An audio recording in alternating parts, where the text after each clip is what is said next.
Nah, dari awal Bapak Ibu, dari awal ini kalau bahasa kita set the rule di dalam organisasi. Jadi set the rule di dalam organisasi, termasuk juga dalam masalah teamwork. Ketika Bapak yang membentuk tim dan memilih pimpinan tim, atau ini diserahkan langsung kepada tim leadernya yang harus mengatakan, di awal kita harus sudah set rule-nya. Jadi teamwork itu dia harus punya rules-nya. Dia harus punya rules-nya. Salah satu rules yang paling penting di dalam teamwork ya itu adalah yang namanya kontribusi. Jadi contribution itu bukan berarti saya berkontribusi terhadap tim, terhadap pekerjaan sudah itu saja, tapi bagaimana saya berkontribusi memastikan pekerjaan setiap orang yang di dalam tim itu berhasil.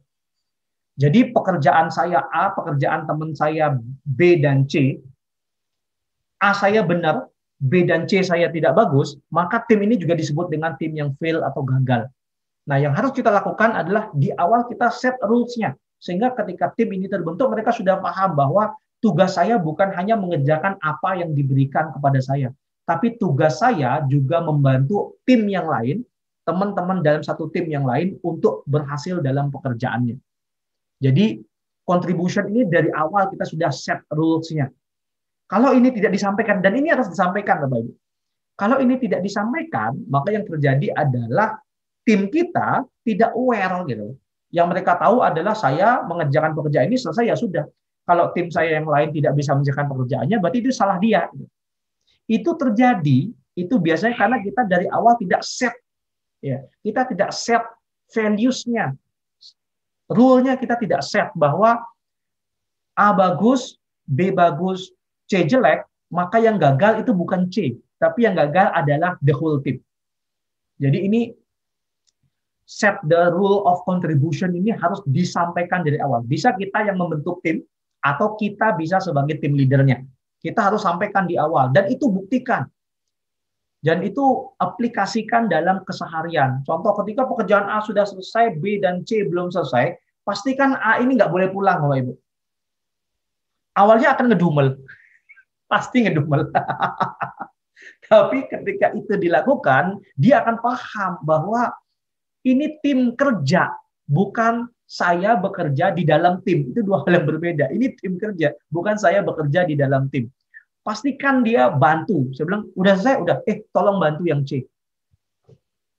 Karena kita lihat A ini punya kemampuan di C, tolong C dibantu biar cepat. Jadi pastikan tim itu bekerja, sehingga A ngerasa dia punya kewajiban untuk membantu C, C juga merasa terbantu. Akan ada kalanya, akan ada masa Bapak Ibu di mana pekerjaan A, B, C itu C selesai duluan.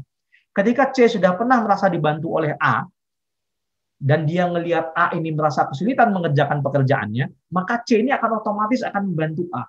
Jadi ini rules-nya yang harus ditegakkan dari awal. Jadi kontribusinya harus jelas banget nih.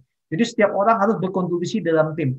Nggak boleh saya selesai, dia belum, ya itu urusan dia, bukan urusan saya. Nggak boleh kayak gitu. Jadi make sure ketika satu tim, kalau bahasa kalau di militer kan, satu salah semua kena hukum gitu kan. Jadi satu telat semua nggak boleh pulang. Jadi kita buat rule of contribution-nya seperti itu. Sehingga pada akhirnya mereka jadi bersama-sama. Karena inti kita kan get together dulu. Tip itu nomor satu adalah get together dulu, sehingga pada akhirnya mereka merasa bahwa satu yang salah, kita harus bantu bersama-sama. Nah, kalau tim itu bisa dibuat sekompak itu, dengan rule of contribution yang bagus, Bapak Ibu, entah kita sebagai tim leader, atau kita sebagai atasan dari tim leader ini, kita set rule seperti itu, maka lama-lama mereka akan terbiasa. Hanya butuh pembiasaan. Komplain itu terjadi karena nggak biasa. Tapi kalau sudah terbiasa, nggak akan komplain. Kan gitu, Pak Ibu. Sama kayak kita biasa makan ikan gurame gitu kan, ya terus tiba-tiba kita disuruh makan ikan tongkol gitu kan, atau enggak disuruh makan ikan asin gitu kan, yang murah lah, ikan asin yang murah gitu kan. Awalnya kan lidah kita menolak gitu. Tapi kalau sudah seminggu kita makan seperti itu, akhirnya kita sudah biasa. Sama kayak orang biasa makan daging, ya orang biasa makan daging. Terus tiba-tiba dia disuruh makan sayur. Awalnya lidahnya menolak. Tapi lama-kelamaan kalau udah seminggu dia ngerasa enak aja, cuma makan nasi, sayur sama sambal, enak aja. Jadi hanya butuh pembiasaan. Oke?